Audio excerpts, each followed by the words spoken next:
नमस्कार दोस्तों, अगर आप भी जीवन में प्रगति करना चाहते हो लेकिन आलस के कारण आप प्रगति नहीं कर पा रहे हो, भगवान बुद्ध ने आलस का मनोविज्ञान बताया है।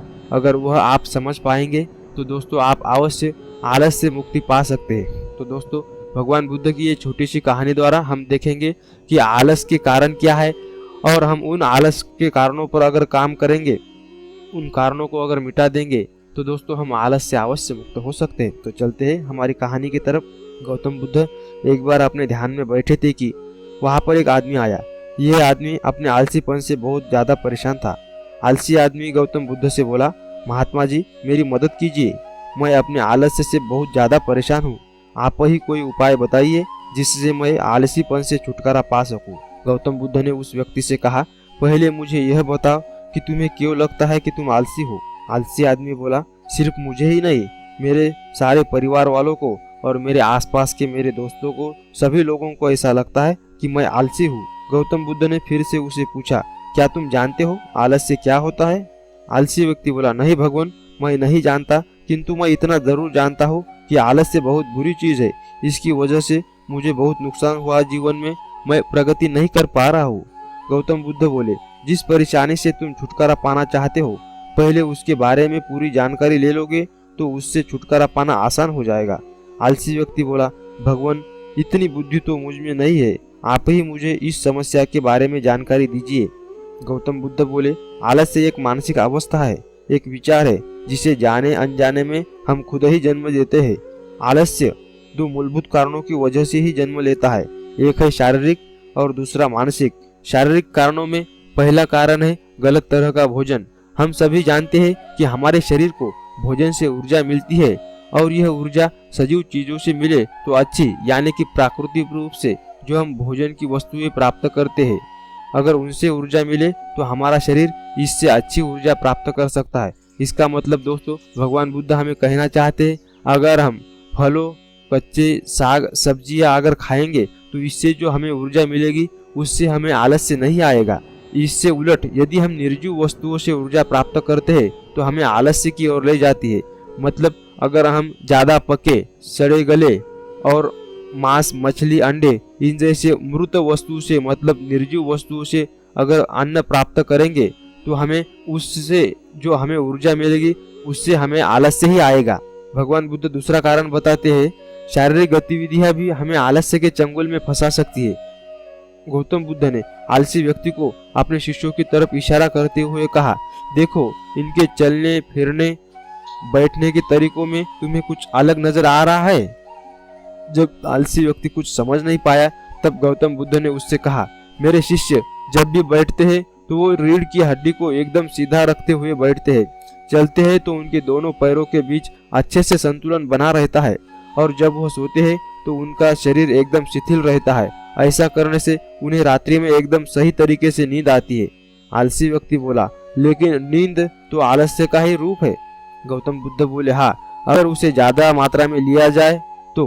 गौतम बुद्ध ने बात को आगे बढ़ाते हुए कहा, नींद कम मात्रा में लेगे तो तुम्हें अगले दिन थकान महसूस होगी और ऐसा करने से ज्यादा आलस्य शरीर में आएगा। नींद ज्यादा लोगे तब भी यही परिणाम होगा। इसलिए नींद को न ज्यादा न कम, एकदम सही मात्रा में लेना अति आवश्यक है। आलसी व्यक्ति बोला, हाँ, यह तो मैंने भी अनुभव किया है। गौतम बुद्ध बोले, अब मानसिक कारणों के बारे में जान लो। मानसिक कारणों में सबसे पहले है हमारी पुरानी गलत धारणाएं। अक्सर ऐसा होता है कि हम पहले जिन कामों में असफल हो चुके हैं, हमारे अंदर ऐसी भावनाएं बन जाती है कि हम उस काम में हमेशा असफल होते रहेंगे, जिस वजह से हमें उस काम को करने में आलस आता है। ऐसी धारणाओं से छुटकारा पाने का एकमात्र उपाय यह है कि हमें अपने मन को यह समझाना चाहिए कि पिछली बार हम जब उस काम में असफल हुए थे तो हम उसके बारे में जितना जानते थे, अब हम उस काम के बारे में उससे ज्यादा जानते हैं, क्योंकि असफल होने के बाद हम उससे काफी कुछ सीख चुके होते हैं। बुद्ध बोले, दूसरा कारण है आलसी और कामचोर लोगों की संगत। कई बार ऐसा होता है कि हम आलसी नहीं होते, मगर जिनके साथ हम होते हैं उन जैसे बनने लगते हैं। इससे छुटकारा पाने का उपाय बहुत सरल है, कामचोर और आलसी व्यक्तियों से दूर रहो। ऐसे व्यक्तियों की संगत में रहो जो अपने काम को बड़ी लगन से करते हैं, जो अपने काम से प्रेम करते हैं और जो आलस से मुक्त है। इन लोगों के साथ अगर तुम रहोगे तो तुम्हें भी आलस नहीं आएगा। गौतम बुद्ध ने तीसरा कारण बताते हुए कहा, यह कारण आलस्य के लिए सबसे बड़ा कारण है, काम को कल पर टालते रहना। यह कारण इतना शक्तिशाली है कि किसी भी व्यक्ति को बर्बाद कर सकता है। इससे बचने का सबसे आसान उपाय यह है कि जो काम जितनी जल्दी संभव हो उतनी जल्दी कर लिया जाए। गौतम बुद्ध ने आलसी व्यक्ति से एक सवाल पूछा, मान लो तुम किसी रेगिस्तान में फंस गए हो और तुम्हें प्यास भी लगी है, तो तुम क्या करोगे? आलसी व्यक्ति बोला, मैं जल्दी से रेगिस्तान के आसपास कोई गांव की तलाश करूंगा या ऐसी जगह की तलाश करूंगा जहां पर मुझे पानी मिल सके।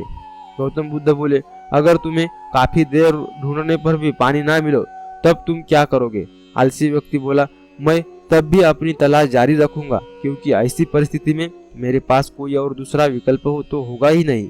गौतम बुद्ध बोले, बिल्कुल सही, और यही है मानसिक स्तर का आलस्य का चौथा कारण। किसी भी निश्चित लक्ष्य का ना होना, यह भी आलस की ओर लेकर जाता है। अब सुनो पांचवें कारण के बारे में। गौतम बुद्ध बोले, फिर सोचो कि तुम्हारे पास काफी सारे सोने के गहने हैं जो तुम्हें एक गांव से दूसरे गांव को लेकर जाना है और बीच में बहुत बड़ा घना जंगल आता हो। तुम चलते चलते थक जाते हो, किसी पेड़ के नीचे बैठ जाते हो और तभी तुम्हें दूर से तुम्हारी तरफ दौड़कर आ रहे डाकू दिखाई देते हैं। तो क्या तब भी तुम आलस करके वहीं बैठे रहोगे या ऐसी परिस्थिति में तुम वहां से उठकर दौड़ने लगोगे? आलसी व्यक्ति बोला कि मैं कितना भी थका होने के बावजूद भी जी मुझे वहां से दौड़ना ही पड़ेगा, क्योंकि मेरे सोने के गहने तो ले ही लेंगे, साथ में मेरे जान को भी वहां पर खतरा है। बुद्ध बोले, यानी कि तुम्हारे पास एक ठोस वजह होगी दौड़ने के लिए। यही है आलस्य का पांचवा कारण, किसी भी काम के लिए ठोस वजह का ना होना। आलसी व्यक्ति महात्मा बुद्ध की बातों से संतुष्ट हुआ।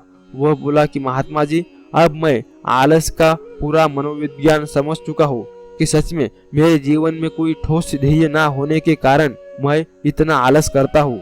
अब से मैं अपने जीवन में ऊंचा लक्ष्य रखूंगा और उस लक्ष्य पर काम करूंगा और जल्दी से जल्दी इस आलस से मुक्ति पाकर जीवन में यशस्वी होकर दिखाऊंगा। तो दोस्तों, आपको यह भगवान बुद्ध की आलस की पूरा मनोविज्ञान बताने वाली कहानी कैसी लगी? अगर आपको यह कहानी और यह वीडियो अगर पसंद आता है तो इस कहानी को लाइक करें। पूरी कहानी ध्यान से सुनने के लिए दिल की गहराइयों से मैं आपका आभारी हूँ। आपका बहुत बहुत धन्यवाद।